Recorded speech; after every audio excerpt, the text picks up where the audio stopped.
এই কলিযুগের নায়ক আমাদের শ্রী শ্রী গৌরাঙ্গ মহাপ্রভু। তাই শ্রী শ্রী গৌরাঙ্গ মহাপ্রভু এখানে কি বলছেন যে শ্রী গৌরাঙ্গের বক্তব্য, এই যে তত্ত্ববাদীরা বৈষ্ণব সম্প্রদায়ভুক্ত হয়েও ধর্মীয় জ্ঞানীর আচরণ গ্রহণ করলেও, অর্থাৎ ধর্মীয় জ্ঞানী উভয়ত অপ্রশংসনীয়ভাবে ভক্তিহীন হইলেও তাদের মধ্যে একটি ব্যাপার প্রয়োজন রয়েছে, তারা জ্ঞানীদের ন্যায় মুক্তিকে অভিষ্ট বলে মনে করলেও ঈশ্বরের বিগ্রহকে খানিক না ভেবে সত্যময় বলেই মনে করেন। তাহলে কি এখানে ব্যাখ্যা বলছে যে ফাল্গুন আমরা মহানদী তীরস্থ তীর্থস্থান, যেমন মনে করেন একটা নদীতে যদি জল না থাকে তাহলে ফাল্গুন নদী তাকে বলা হয়। ঠিক এই মানবাধিক সম্প্রদায় আজকে শুধু একটা দুইটা লোক নয়, এখানে বলছে যে 13 সম্প্রদায় আছে। এরা হইল আলবন কর্তাবোধা কোন বইয়ে প্রশ্ন উত্তর পাবেন শরৎ কুমার 4 পুত্রের বইয়ে। ওরা স্পষ্ট লিখছে যে আলবন কর্তাবোধা নিরাপদ বিশ্বাসাই সহজিয়া সত্যি কর্তাচার্যসাই প্রতিবারী চূড়াদারি গৌরক্ষণা করি কথা বলে এই তাদের সর্বনাশ করি। তারা কি বলছে?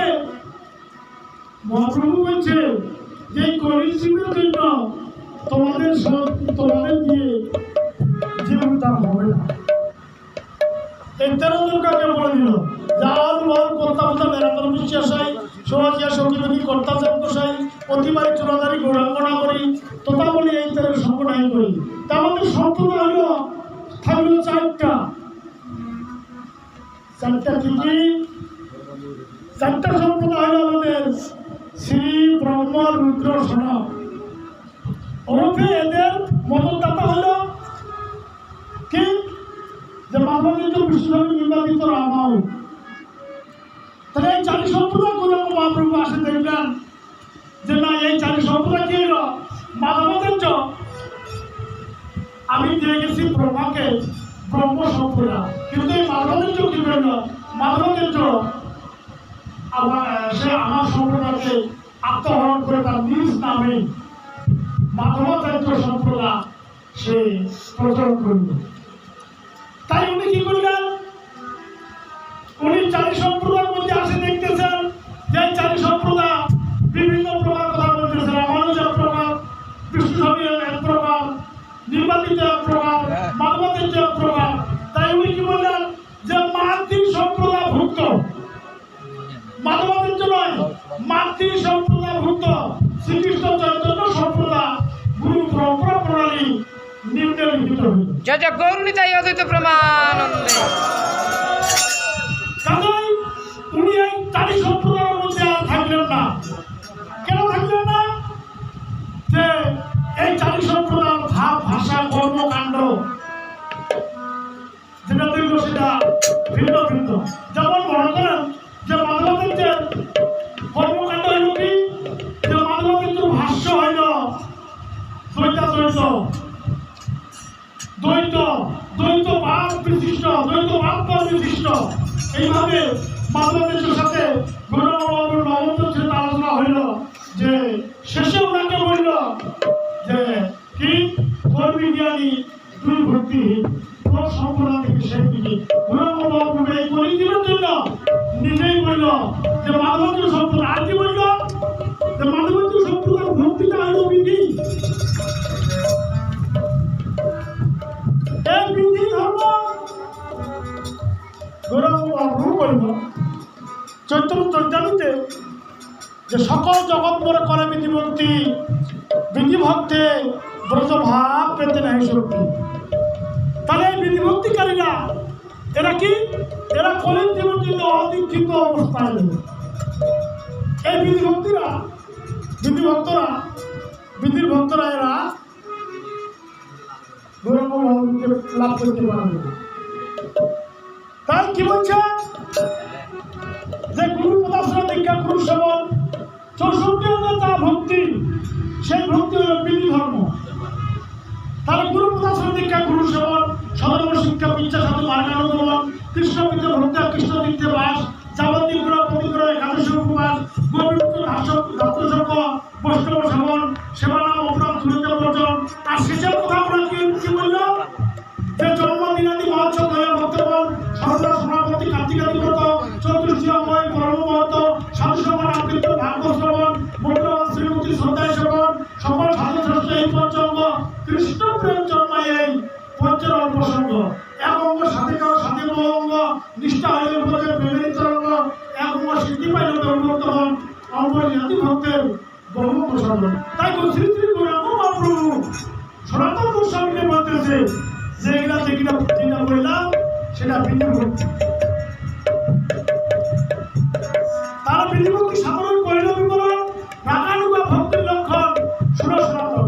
রাগানুগা ভক্তের রাগাত্মিকা নাম, তা শুনে উত্তর কোনো ভাগ্যবান, রোধেও ব্রজবাসী জনে পারে অনুমতি, শাস্ত্র দিলে এই রাগানুগা ভক্তি। তাদের রাগ ভক্তের বর্ণসন ভগবান পায়, বিধিভক্তের পার্শ্বতে বৈকুণ্ঠে দেবে। আজকে যারা সারা ব্রহ্মাণ্ডের মধ্যে বিধি ধর্ম করতেছে, এই বিধি ধর্মকারী কাকে বলে? যে বিধি ধর্মকারী সারা বিশ্বের মধ্যে আমরা দেখতে পাই যে কেবলমাত্র ছোটখাটো মানুষ নয়, এদের মাথা বিরাট বিরাট বড়। তাই কি বলছে? ভক্তি রসামৃত সিদ্ধি 81 পাতা 83 পাতা বলছে যে সব গুরুদের মন্দির তৈরি করার জন্য আগ্রহী হওয়া উচিত। যদি কারো টাকা থাকে তাহলে এই অর্থ কি করবে? এই বিধিভক্তির যে হেড ভক্তি সিদ্ধান্ত সরস্বতী মহারাজ গোস্বামী, উনি ওখানে মত দিয়েছেন। উনি ইস্কনেরও গুরু এবং গৌরীয়রও গুরু, উনি হেড গুরু। ওইখান থেকেই ইস্কনের প্রভাব। উনি বলছে যে যদি কারো টাকা থাকে বেসাপেক্ষে মন্দির না বানিয়ে সেই অর্থ কৃষ্ণ ভাব প্রচারের জন্য ব্যয় করবে। তাহলে আমাদের জিনিসগুলো আগে বুঝতে হবে, তারপরে করতে হবে। আমরা হুট করে একটা মন্দির তৈরি করলাম, তো সব গুণের ওরা কেবলমাত্র বাধা। মানে এই হইল ভক্তি রসামৃত সিন্ধু 83 পাতায় সুন্দরভাবে এরা কি ব্যাখ্যা দিছে? ব্যাখ্যা দিয়ে গেছে উনি রূপ গোস্বামী নিজেই, যে রূপের অনুগত বিনে রাধা কৃষ্ণ প্রাপ্তি নাই। আজকে আমার দিনেরটা একটু খারাপ লাগতেছে। কেন? যে রং রাষ্ট্র ধর্মের জিনিস নয়। আমরা যে ওই বড়কে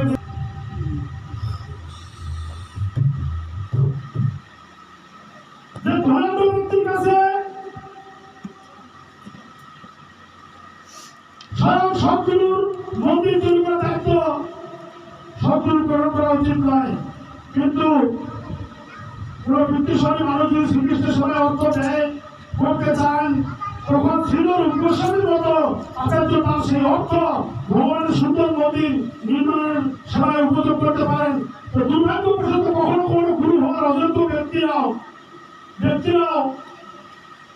ধনাঢ্য পুরুষদের কাছ থেকে মন্দির নির্মাণ করার জন্য বড় অর্থ ভিক্ষা করে বড় বড় মন্দির তৈরি করে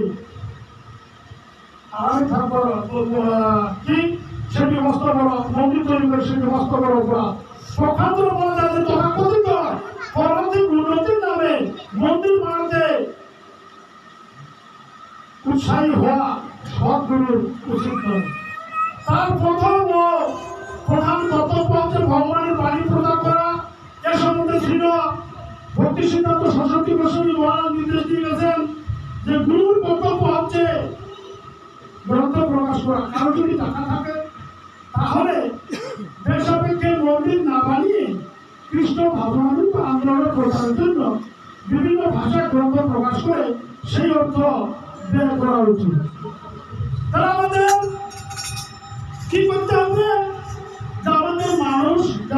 সব পথে সেই কৃষ্ণকে লাভ করতে পারে, আমাদের এই চিন্তাগুলা এই মেঘের মধ্যে ঢুকাতে হবে।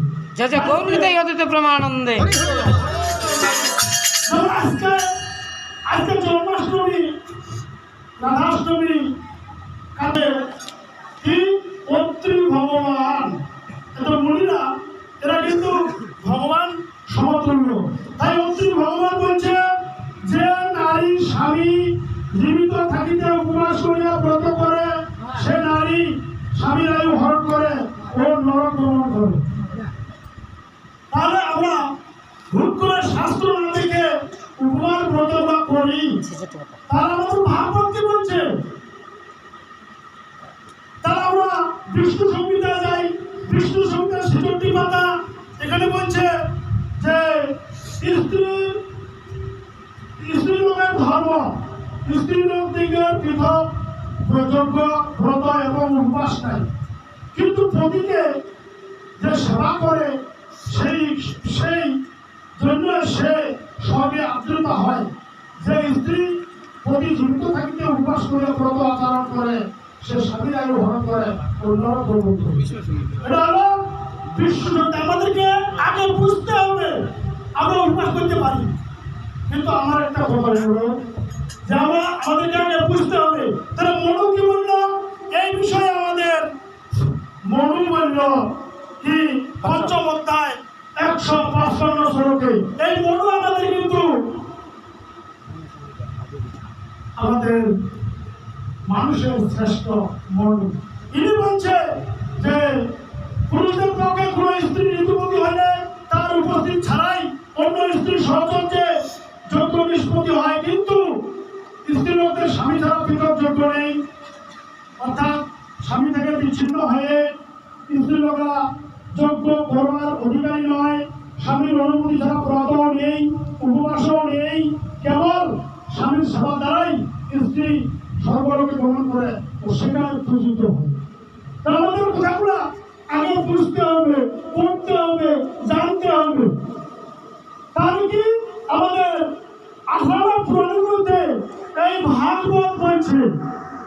এখন আমরা এই ভাগবত আমাদের 18 পুরাণের মধ্যে শ্রেষ্ঠ ভাগ বলছে ভাগবত পুরাণ।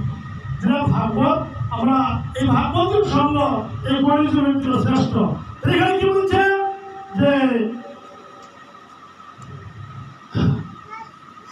যার ঝিও পায় কৃষ্ণ কৃষ্ণ কৃষ্ণ এই মঙ্গলময় নাম নৃত্য করে তার কোটি কোটি মহাপাতক রাশি সে করে ভস্মীভূত হয়ে যায় সমস্ত যজ্ঞ, যতগুলো যজ্ঞ এখানে বলছে সমস্ত যজ্ঞ, লক্ষ্য ব্রত, সর্বতীর্থের স্নান, তপস্যা, অনেক উপবাস, একটিটা নয়, অনেক উপবাস, সহস্র বেদপাঠ, পৃথিবীকে শতবার পদক্ষিণ, সবকিছু একত্রিত কৃষ্ণ নাম জপের 16 করার 1 করারও সমান হয় না।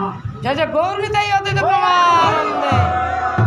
তাহলে আমাদের আগে বুঝতে হবে যে 1-2 কোটি কোটি উপবাসের কথা আমাদের ভাগ করতে হবে, যেগুলো করানো না হবে। তারা কারা করবে? যারা বিধিভক্তি করে, তাদের জন্য ওইগুলো প্রযোজ্য। আর আমাদের কি বিধি ধর্ম চৈতন্য বলছে যে বিধি ধর্ম ছাড়ি পথে কৃষ্ণ বিচরণ, নিষিদ্ধ বাবাদের কবুনাই বল, অজ্ঞান হয়নি পাপ উপস্থিত, কৃষ্ণ তার সুন্দর না করে প্রার্থিত। তাহলে বিধি ধর্ম আমাদেরকে এই বিধি ধর্ম পূর্বাপর পূর্বে ছিল, বর্তমানেও আছে। যে কিছু কিছু লোক বলতেছে না বিধি ধর্ম একেবারে পার হওয়া যাবে না, বিধি ধর্ম এখনো আছে। আর বলি এই মহাজন গৌরাঙ্গ মহাপ্রভু বলছে যে বিধি ধর্ম ছাড়ি পথে কৃষ্ণ বিচরণ, এই বিধি ধর্ম পাপ বিচরণ, বিধি ধর্ম দিয়ে আমাদের পার হওয়া যাবে না। তারা আমাদের কথা বলা তারা কারা একাদশী উপোস করবে। এখানে 694 পৃষ্ঠা, এখানে এই স্থানে প্রশ্ন লক্ষ্য বিবৃত হইল স্কন্দ পুরাণ গ্রন্থ অনুসারে যে ব্যক্তি কৃষ্ণ মন্ত্রে দীক্ষিত, কৃষ্ণ সভাপতি হলে তার আগে প্রশ্ন করা যায় এবং তিনি একাদশী ব্রতের উপযুক্ত। যারা কৃষ্ণ মন্ত্রে দীক্ষিত, স্কন্দ পুরাণ হরিভক্তি বিলাসে প্রমাণ করে দিল যে যারা আজকে কৃষ্ণ ভক্ত, তারা কি বলছে? কৃষ্ণ কথা কৃষ্ণতা বলছে যে মহাভাগবত চৈতন্য গোসাই এই কলিকালে কৃষ্ণের অবতার হয়েছে। তাহলে আমরা যে কৃষ্ণ নাই এই কৃষ্ণের উপরে আমরা আকৃষ্ট হই তাহলে কি আমরা ফলপ্রসূ হবে? তাহলে বিষ্ণুকে এখানে মহাবিষ্ণু, যে মহাবিষ্ণুর উপরে ক্ষীরোৎসাই, এই ক্ষীরোৎসাই কেনা এটা অদ্বৈত মহাপ্রভুর তারই অবতার। তারাই অবতার। জয় জয় গৌরীতাই অদ্বৈত প্রমাণ। তাহলে আমাদেরকে আগে জানতে হবে, আমাদেরকে জানে শাস্ত্র বুঝে আমাদের তারপরে করতে হবে। তো অদ্বৈত মহাপ্রভু কেনা? অদ্বৈত মহাপ্রভু শিব বিষ্ণু একবার কখনো একত্রিত, প্রথম কারণে নাম হইল অদ্বৈত। তাই কলিযুগে উনি অদ্বৈত মহাপ্রভু হইলেন শিব এবং বিষ্ণু দুইটা তত্ত্বে একটা তত্ত্ব হয়ে অদ্বৈত মহাপ্রভু, ইনি হলেন অদ্বৈত। অদ্বৈত হইলেন কি যে হিরোৎসাই, শেষসাই, অন্তঃসাই এরা মহাবিষ্ণু। যে কোটি কোটি প্রমাণ যে প্রমাণ বিরোধী সেই প্রবশ্রী অশেষ বসুমতী কোটি প্রমাণ কবিকে অশেষ বসু যেগুলো পালন সেই বিষ্ণু গোবিন্দের হয় অঙ্গের কিরণ মাত্র। এই বিষ্ণুকে বুঝে আমরা সেই বৃন্দাবনে যেতে পারবো না। আমাদের কেন? আমাদের গৌর ভজন করতে হবে এই কলিযুগে। তাহলে গৌর ভজন যদি আমরা না করি তাহলে কিন্তু আমাদের কি হবে? যদি আমরা এই মানুষ জন্ম পেয়ে 84 নক্ষত্র ভ্রমণ করিয়া ওই বাবাজি ওই নরকের বর্ণনা দিলেন যে 30 লক্ষ হস্তি, 30 লক্ষ বৃক্ষ, 9 লক্ষ কৃমি, 11 লক্ষ পক্ষী, এইভাবে 84 নক্ষত্র ভ্রমণ করে আমরা মানুষ উপরে আসছি। যদি আমরা সেই গৌর ভজন না করি এই কলিযুগে 537 বছর আগে আসলো, এই কলির আয়ু হইলেন 4 লক্ষ 32,000 বছর। তাহলে কি হবে?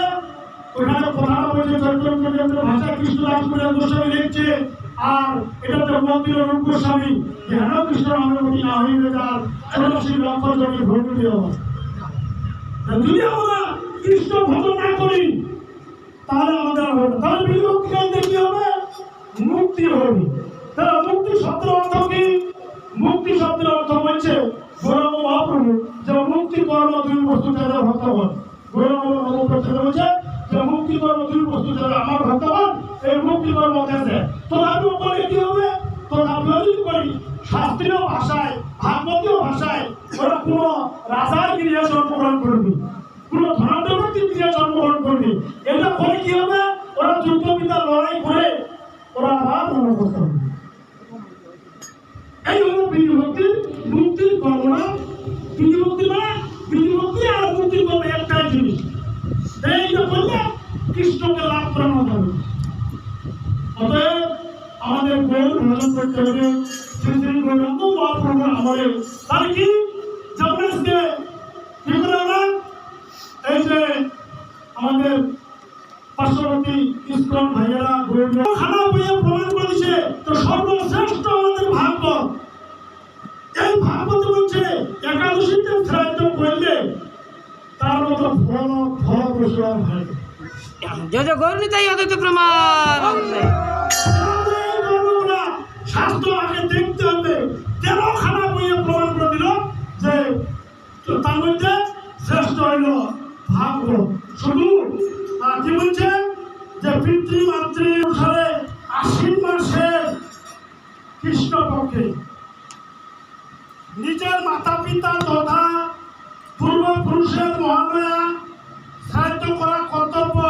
এছাড়া অয়ন, কর্কট এবং মকর সংক্রান্তির বিজুক, তুলা এবং মেষের সংক্রান্তি, ব্যতিপাত, দিনক্ষয়, চন্দ্রগ্রহণ, সূর্যগ্রহণের সময়, দ্বাদশীর দিন, শ্রবণা ধনিষ্ঠা এবং অনুরাধা নক্ষত্রে, বৈশাখী শুক্লা তৃতীয়া, কার্তিকী শুক্লা নবমী, অক্ষয়া নবমী, অগ্রাণ পৌষ, মাঘ ও ফাল্গুন এই 4 মাসের কৃষ্ণাষ্টমী, মাঘ মাসের শুক্ল সপ্তমী, মাঘের মঘা নক্ষত্রযুক্ত পূর্ণিমা এবং প্রত্যেক মাসে সেই মাসের নক্ষত্রযুক্ত পূর্ণিমা, চিত্রা, বিশাখা, জ্যৈষ্ঠাদি যুক্ত হলে পূর্ণ চন্দ্র হোক বা অপূর্ণ দ্বাদশী তিথি, অনুরাধা, শ্রাবণা, উত্তরা ফাল্গুনী, উত্তরাষাঢ়া এবং উত্তর ভাদ্রপদের যোগ, একাদশ একাদশী তিথির দিন উত্তরা নক্ষত্র যোগ অথবা জন্ম নক্ষত্র তথা শ্রবণা নক্ষত্র যোগ, এই সকল যোগ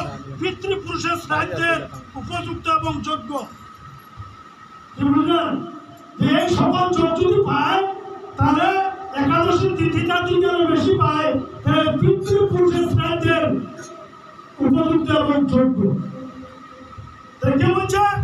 এটা বেদব্য যোজিত ভাগবত বলছে। তাহলে আমাদের পুরাণের মধ্যে শ্রেষ্ঠ হল ভাগবত। আমাদের জানতে হবে আমাদের ভক্তের মধ্যে কেউ যদি এই ধরনের ফেরা পড়ে যান কদাপি বিনা শাস্ত্রয় আলোচনা করবেন না, আমার অনুরোধ। আর বলছে স্কন্দ পুরাণ, মৎস্য পুরাণ, স্কন্দ পুরাণ, মৎস্য পুরাণ এইভাবে 13 খানা বই প্রমাণ করে দিচ্ছে যে একাদশী, অনুরাধা এগুলো তিথিতে যদি পিতামাতা কেন কেন করতে বলছে? কারণ আছে যে দৈব কর্ম অপেক্ষা পিতৃ কর্ম আগে। পিতৃমাতৃকে দিয়ে মারা যাবে সেদিন থেকে হিসাব করে 11 দিন যেদিন পরে কোন তিথি পরে পড়ুন। এই যতগুলো তিথির কথা বললো প্রতিটা তিথির মধ্যে যদি পড়ে সেটা আমাদের সৌভাগ্য। আমরা কি করি? অধিক সাহায্য করি না, মাঝে অধিক সাহায্য করা যাবে না। এবং কি বলছে যে কেউ শাক সুপারি ফলমূল দিয়ে সাহায্য করে, সেটা কোন পুরাণে বলছে? স্কন্দ পুরাণ, স্কন্দ পুরাণে বলছে পাতালখণ্ডে পাতালখণ্ড অন্ন প্রসাদ দিতে হবে ওই দিন। ওরা হুঁশিয়ার করেছে কেউ ভুলে পিতামাতাকে বলা ফলমূল দিয়ে সাহায্য করবে হবে না, অন্ন প্রসাদই দিতে হবে। কারণ দৈব কর্ম অপেক্ষা পিতৃকর্ম আগে, পিতৃমাতৃকর্ম আগে। দৈব কর্ম করলেন না করেন না